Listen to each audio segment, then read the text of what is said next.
Those who are incapable of making convincing arguments for the desirability of their proposed ideology have to get creative when promoting their deranged beliefs. Most often they will argue not that their ideology is good or desirable, but instead that it is inevitable and inescapable. It is simply part of human nature. Few are as versed in the employment of this argument as the idiotic nationalist. The nationalist loves nothing more than arguing that tribalism is inherent and inescapable, and therefore nationalism is too. Of course, the very idea of arguing for something seems very silly if you take that thing to be absolutely inevitable anyway. Why even bother? Why argue for nationalism if nationalism is inevitable? The nationalist will consistently and tirelessly propose nationalism as an inevitable product of tribalism, which is itself an inherent and inescapable reality of our nature. Apparently, the fact that we have something of a tendency for tribalism means we should unquestioningly embrace it. Because we have no agency and are enslaved to our worst impulses, apparently.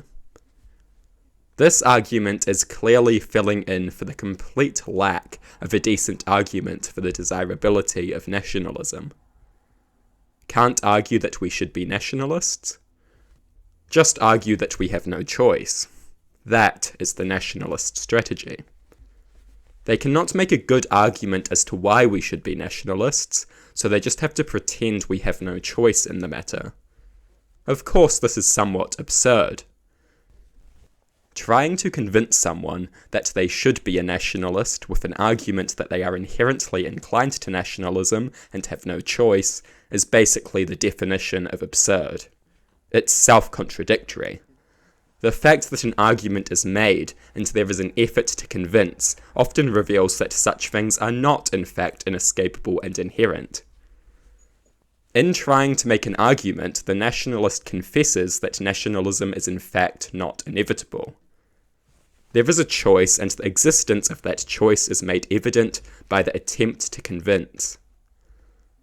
This, of course, undermines the stupid argument. Nationalists argue that nationalism is inevitable because they have no argument for why it is good. That is generally the rule with stupid human nature-based arguments. The nationalist will gladly claim that we have no agency and should be willing slaves to human nature. Not just human nature either, the worst parts of human nature.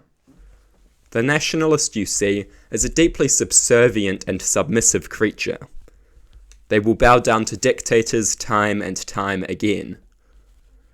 They will eagerly enslave themselves to just about every oppressive social standard that they can get their hands on. They will enslave themselves to a delusional conception of the nation.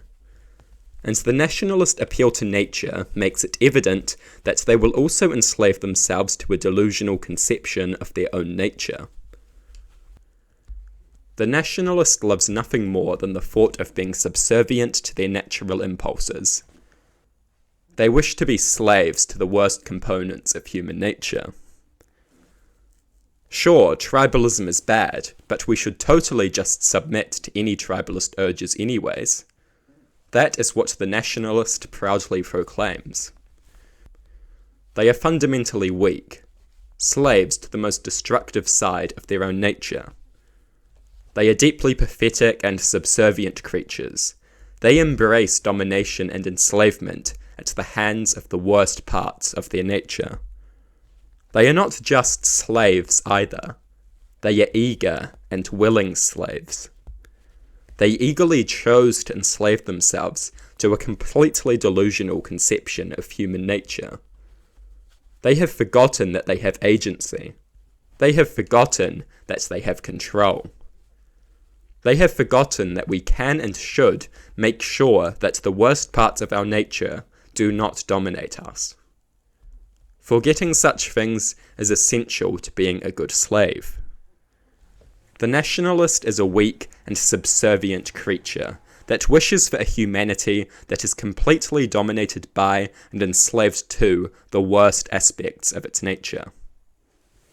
Perhaps most ironic is the fact that the nationalist will eagerly claim that we should be nationalists because it is in our nature, while forgetting about all the other things that are also in our nature.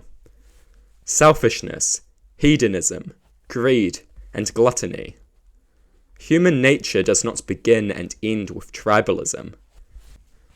Human nature gives us the capacity and the tendency for a great many things that the nationalist eagerly condemns. The nationalist claims that we should embrace tribalism because it is an inevitable part of human nature. Then they will righteously condemn selfishness, hedonism, greed, and gluttony. If tribalism is part of our nature, so are these things. And on what grounds can the nationalist condemn them? How can the nationalist possibly condemn such things without undermining the terrible logic that their own ideology is founded upon? The answer is, of course, that they cannot. The nationalist is in no position to condemn these things, so long as they invoke the appeal to nature to argue for nationalism. If you want to embrace tribalism because it is in our nature, then you should be embracing all manner of other awful things as well.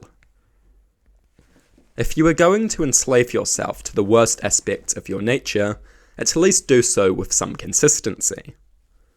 Did the nationalist conveniently forget that cooperation is part of human nature? Human nature gives us the capacity for great cooperation and great tribalism. Human nature gives us the capacity for many conflicting things. Evidently, we are going to have to decide what we are going to go with, because human nature can be a lot of things. And thankfully, human nature has also given us the intelligence to make rational decisions in that regard. The nationalist appeal to nature is a cop-out, employed by people who have no good arguments for the desirability of nationalism. It is a deeply stupid and desperate argument. It is fundamentally an argument that we should give in to the destructive tendencies of human nature.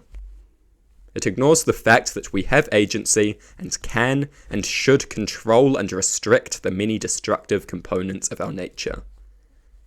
Even the nationalists agree that we should exercise our agency and self-control when it comes to many negative aspects of human nature. They just make a convenient exception for tribalism. They make a convenient exception to confess their desire to be primitive animals. Barbaric creatures, dominated by and enslaved to the worst and most destructive aspects of their nature. Primal savages with no agency and no self-control. Troglodytes governed by the worst side of human nature. The nationalist appeal to nature is a very stupid and desperate argument. When it is presented to you, do not hesitate to expose its virtually countless flaws.